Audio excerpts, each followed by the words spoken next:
Bonjour à tous. Alors avant de commencer ce nouvel épisode quotidien du mois d'août, j'aimerais vous parler du club de lecture de romans policiers qui va ouvrir le 5 septembre. Bonjour à tous. Aujourd'hui, j'ai envie de vous partager les choses indispensables pour pouvoir vraiment avoir un discours plus complexe et plus approfondi en français. Alors justement, quand j'essaye d'enregistrer mon podcast, il y a les ouvriers en face de chez moi qui sont en train de travailler. Donc j'espère vraiment que ça ne vous dérangera pas. Malheureusement, je n'ai pas accès à un studio professionnel. Je fais ça chez moi. Donc j'espère que le bruit de fond ne vous dérangera pas. Alors, je vais parler en particulier de la conjugaison aujourd'hui. Bon, la grammaire, c'est un thème très vaste, mais je vais me concentrer sur la conjugaison. Et la conjugaison, c'est comme une pyramide. On va commencer avec les fondations. Donc, quand on est débutant, quand on apprend le français, le premier temps, la première conjugaison qu'on apprend, c'est le présent. Et le présent, c'est vraiment pas facile en français parce que la majorité des verbes sont irréguliers. C'est comme en espagnol. Et je vais prendre la pyramide à l'envers. Je vais vous montrer que pour partir d'une conjugaison complexe, c'est-à-dire pour moi la conjugaison la plus complexe en français c'est le subjonctif. Pour arriver au bout de la pyramide, je vais vous montrer, on va partir du haut de la pyramide pour arriver en bas de la pyramide. Je vais faire je vais vous montrer, je vais prendre la logique inverse. Au lieu de dire ok, on monte la pyramide, je vais vous montrer les étapes, je vais partir du haut de la pyramide. Parce que souvent, beaucoup d'apprenants de français veulent brûler les étapes. Brûler les étapes, ça signifie qu'ils ne veulent pas respecter les étapes. Ah, moi je veux très rapidement, donc ça j'en parlais dans un épisode précédent, de la différence entre savoir et apprendre. Malheureusement, dans la société actuelle, je pense que vraiment Internet et les smartphones et l'intelligence artificielle n'ont pas du tout aidé avec ça. On veut tout de suite. La société de consommation, bien sûr aussi, on consomme, on jette, c'est du rapide, il faut que ce soit le plus facile possible. Et malheureusement, l'apprentissage des langues, et je le vois dans la consommation des contenus de français en ligne, je lis les commentaires, je vois les choses, les gens, vraiment les vidéos YouTube ou les podcasts qui fonctionnent super bien, c'est ok, comment est-ce que je peux faire pour apprendre le français le plus rapidement possible avec le moins d'efforts possible. Alors moi, c'est vraiment, je suis contre ça, c'est vraiment anti-pédagogique. Si on veut vraiment, comme je le disais dans l'épisode différence entre savoir et apprendre, l'idéal c'est de savoir en apprenant. On ne peut pas savoir sans apprendre. Et je voulais partir du haut de la pyramide pour vous montrer tout ce qu'il faut faire avant d'arriver au haut de la pyramide. Donc on va partir du haut de la pyramide. En se concentrant sur la conjugaison. Alors, le subjonctif, pour moi, c'est la conjugaison qui est une conjugaison difficile parce que déjà, elle n'existe pas en anglais. Alors, je ne maîtrise pas malheureusement tous les systèmes de langue.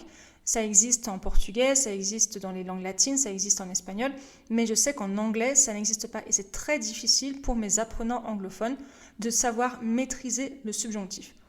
Alors déjà, quand on essaie de maîtriser n'importe quelle conjugaison en français, il faut déjà savoir comment la former, ça c'est une première chose, et ensuite savoir quand l'utiliser, ça c'est une deuxième difficulté. Donc la conjugaison, c'est deux choses difficiles. Pour moi, la chose la plus facile quand on apprend une conjugaison, donc je me base comme élève avec l'apprentissage de l'espagnol. Moi j'ai commencé à apprendre l'espagnol toute seule à l'âge de 28 ans.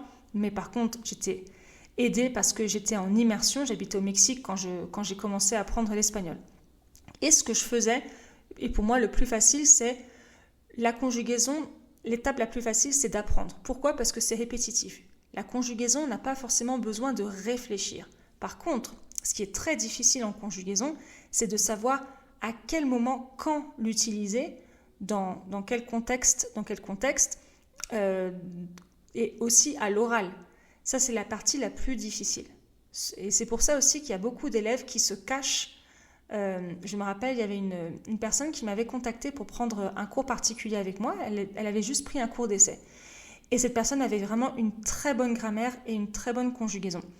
Et ce dont elle avait besoin, c'était de pratiquer cette conjugaison, de pratiquer cette grammaire, de la mettre en pratique à l'oral. Et je pense que cette personne a pris peur et elle n'a pas continué.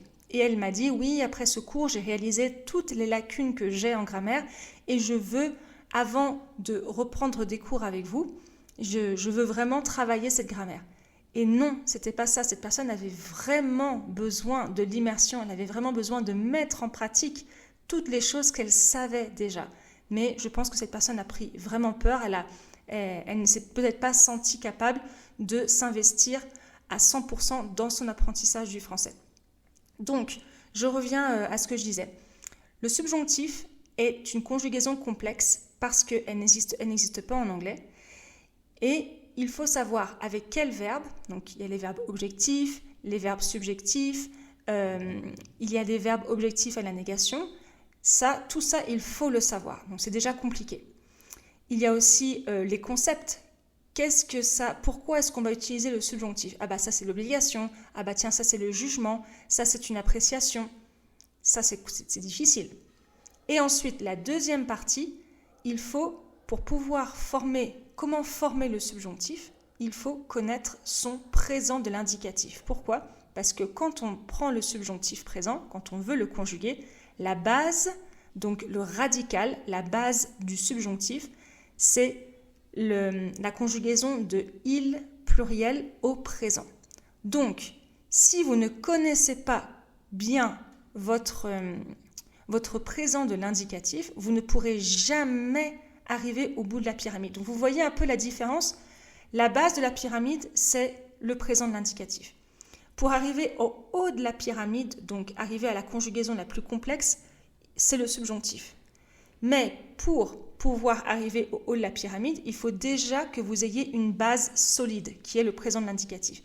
Et je le vois que beaucoup d'apprenants de niveau intermédiaire, les niveaux avancés, moins, mais beaucoup d'élèves de niveau intermédiaire ne connaissent même pas leur présent de l'indicatif irrégulier correctement. Donc, ce sera impossible de passer au niveau avancé sans que vous connaissiez déjà votre base du présent de l'indicatif. Donc ça, c'est pour moi le haut de la pyramide la plus difficile. Ensuite, on descend un tout petit peu pour quelque chose qui est très très difficile pour les apprenants de niveau intermédiaire et de niveau avancé, je le vois en cours, c'est les hypothèses et les conditions. Donc l'hypothèse, c'est si. Si j'étais né en Angleterre, je parlerais parfaitement anglais. Ça, c'est une hypothèse. Ou alors, ça, c'est une hypothèse irréelle. Une hypothèse irréalisable. Une hypothèse réalisable, si je m'installais en Chine, j'apprendrais le chinois dès mon arrivée. Ça sont des hypothèses. Ce sont des hypothèses, je pense que c'est une des choses les plus compliquées à former à l'oral. Je ne parle pas à l'écrit, parce que quand on est à l'écrit, quand on fait des exercices de grammaire, on n'a pas cette pression d'exprimer notre pensée rapidement. On a le temps de réfléchir. Alors, pour l'hypothèse, c'est la même chose. C'est compliqué l'hypothèse, d'exprimer l'hypothèse, parce qu'il faut connaître beaucoup de conjugaisons. Il faut connaître l'imparfait. Il faut connaître le conditionnel présent. Il faut connaître le conditionnel passé.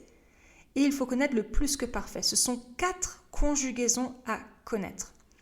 L'imparfait, donc c'est une des... après le présent, on passe, quand on apprend le français, la troisième conjugaison qu'on apprend, c'est l'imparfait. Première conjugaison présent, deuxième conjugaison passé composé, troisième conjugaison imparfait, et ensuite passé composé et imparfait en même temps dans les mêmes phrases. Donc, pour pouvoir exprimer une hypothèse, qui est quand même une chose assez complexe à l'oral, je parle à l'oral, bon, déjà à l'écrit c'est pas facile, mais à l'oral c'est encore plus difficile, il faut connaître l'imparfait. Pour savoir conjuguer l'imparfait, il faut aussi connaître votre présent de l'indicatif. Pourquoi? Parce que l'imparfait, la base de l'imparfait, le radical de l'imparfait, c'est la personne nous au présent de l'indicatif. Donc je reviens à ça. Si vous voulez arriver en haut de la pyramide et exprimer une hypothèse, qui est quand même un concept complexe dans la langue française, Si vous ne revenez pas, si vous ne connaissez pas votre base qui est le présent de l'indicatif, on revient à la même chose. Ce sera impossible d'utiliser l'imparfait. Et imaginez, si vous ne connaissez pas l'imparfait, vous ne pourrez pas exprimer l'hypothèse qui est quand même un aspect complexe et un aspect complexe de la langue française. Et si vous voulez vraiment complexifier votre discours, si vous voulez vraiment avoir un discours plus approfondi en français, l'hypothèse est la base de votre discours. Ensuite, la même chose, le conditionnel présent. Pour pouvoir savoir conjuguer correctement le conditionnel présent, vous devez connaître votre futur simple, qui est aussi un des temps très importants qu'on voit à la fin du niveau, au début du niveau intermédiaire. Donc, la même chose. Et le futur simple, le gros problème, c'est qu'il y a beaucoup de verbes irréguliers au futur simple qu'on utilise tout le temps. Le verbe être, le verbe avoir, le verbe tenir, le verbe venir. Beaucoup de verbes au futur simple. Donc, la même chose. Si, à la base, vous ne connaissez pas votre futur simple, qui n'est pas considéré comme une conjugaison complexe, vous ne pourrez même pas utiliser le conditionnel présent. Et si vous ne savez pas utiliser le conditionnel présent, vous ne pouvez pas formuler d'hypothèse, vous ne pouvez pas formuler de demande polie, vous ne pouvez pas formuler de conseil. Imaginez tout ce que vous ratez quand vous ne savez pas bien conjuguer. C'est énorme. Le plus que parfait. Le plus que parfait, c'est la même chose. Le plus que parfait, si vous ne connaissez pas votre imparfait et si vous ne connaissez pas votre passé composé, vous ne pouvez pas conjuguer du plus que parfait. Il s'était déjà marié quand elle a terminé ses études. Là, c'est du plus que parfait. Il s'était déjà marié. Donc, l'auxiliaire être est à l'imparfait. Et ensuite, le participe passé, marié. La même chose, on commence à apprendre les participes passés quand on apprend le passé composé. Et le passé composé est la première conjugaison du passé qu'on apprend quand on commence le français. Donc voilà, ça c'est donc là on le subjonctif qui est la conjugaison la plus complexe. En dessous, l'hypothèse avec la notion de condition.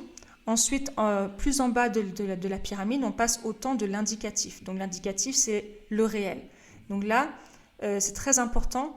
Ce qui est aussi très difficile, je le vois en particulier avec mes élèves anglophones. Je l'ai vu aussi avec mes élèves hispanophones, la difficulté. L'alternance du passé composé et de l'imparfait. Alors ça, c'est quelque chose qui est vraiment difficile en anglais, parce qu'en anglais, on utilise beaucoup j'ai oublié le mot, c'est quoi? C'est prétérit. Le I went, I ate, etc. On utilise beaucoup ce temps, alors qu'en français, on fait vraiment la différence entre le passé composé et l'imparfait. Et je le vois, même pour mes élèves de niveau, quand on commence à un niveau avancé, beaucoup n'arrivent pas à faire la différence ou oublient quand est-ce qu'on peut utiliser le passé composé et l'imparfait. Et ça, c'est indispensable, mais indispensable dans le discours, de savoir maîtriser ça, parce que grâce à ça, on peut raconter une histoire. Beaucoup de fois, je demande à mes élèves, qu'est-ce que vous avez fait cette semaine? Qu'est-ce que vous avez fait le week-end dernier? Alors ça paraît complètement superficiel, mais c'est très important, parce que ça permet de restituer ce que la personne a fait, les souvenirs, savoir, ok, qu'est-ce que je vais utiliser? Donc, j'ai fait ça ce week-end, mais j'étais, par exemple, je suis allée au supermarché, mais j'étais fatiguée. Ok, alors ça, quand je le dis comme ça a l'air naturel peut-être pour vous, mais pouvoir être capable de restituer cette information en sachant que, ok, j'utilise l'imparfait ici, j'étais fatiguée, parce que c'est un état, parce que c'est une description physique. Mais j'ai fait les courses, ok, pourquoi est-ce que là, j'utilise le passé composé? Parce que c'est une action unique. Alors qu'en anglais, on dirait I went to the supermarket, but I was tired. Vous voyez, là, on utilise, je crois que c'est le prétérit, j'ai complètement oublié, je ne connais pas les noms de conjugaison en anglais. Vous voyez, là, on utilise le même temps, alors qu'en français, non. Et imaginez donc déjà être capable de savoir faire ça devant un exercice écrit, c'est une première étape. Mais la deuxième étape, qui est la plus importante, c'est savoir l'utiliser à l'oral. Et c'est pour ça que ça m'énerve vraiment quand j'entends des conneries sur Internet, quand je vois ces conneries. Conneries, c'est de l'argot pour dire des bêtises, pour dire des stupidités. Ah, mais la grammaire, non, ça vient tout seul, la conjugaison, ça vient tout seul. Alors, je suis d'accord que ça peut venir tout seul, à la condition que vous êtes dans un pays francophone, que vous êtes tout le temps, 24 heures sur 24, 7 jours sur 7, en immersion avec des natifs. Par exemple, si vous habitez en France et que votre conjoint ou votre conjointe est français. Là, je pourrais, et que vous venez aussi d'un système où la langue est vraiment similaire. Par exemple, pour mon mari, c'est vrai que c'est quand même plus facile. Voilà, il parle espagnol. C'est un peu plus facile quand même d'apprendre le français. Mais bon, il n'est pas en immersion totale. Pourtant, on est mariés. On est ensemble depuis 10 ans.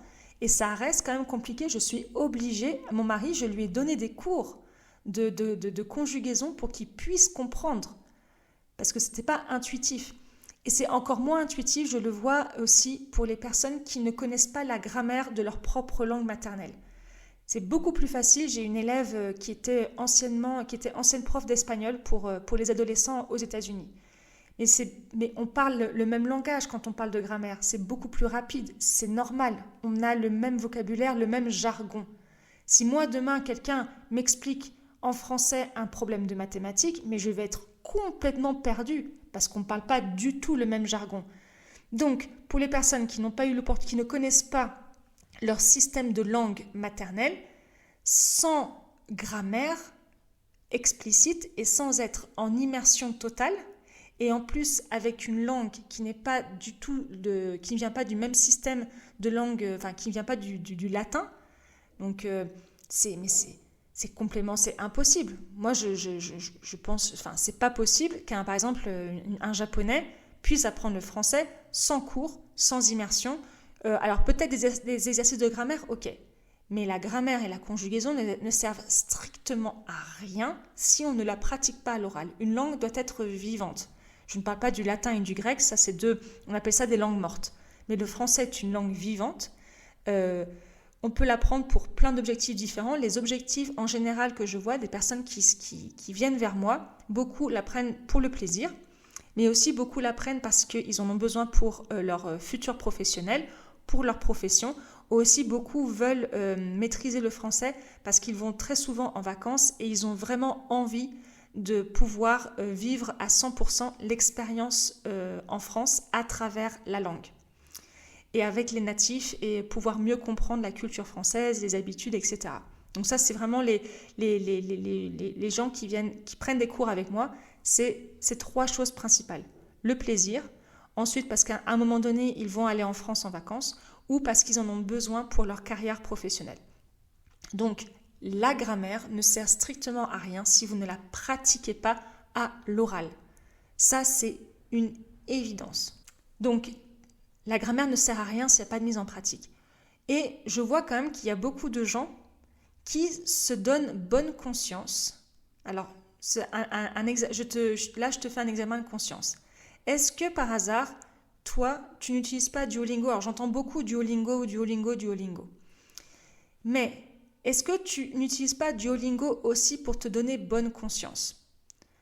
Parce que, ok, vraiment, moi, en tant que professeur, avec 15 ans d'expérience, si un élève me dit « Virginie, tu me conseilles quoi? De passer 15 minutes sur Duolingo, sur mon téléphone portable ou sur mon ordinateur, en général, c'est sur le portable, ou 15 minutes à pratiquer mon français, par exemple, à faire vraiment des exercices de grammaire ou de conjugaison.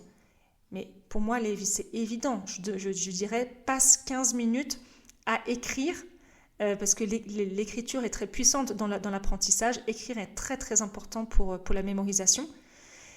Écris. Fais tes exercices avec des phrases qui ont des phrases en contexte, avec des exercices construits pour pouvoir t'aider à mémoriser plus facilement. Duolingo, je suis désolée, en général, c'est quand même beaucoup pour se donner bonne conscience. Alors oui, ça fait plaisir, etc. Mais on revient encore à ce que je disais dans un épisode précédent, on veut savoir sans apprendre.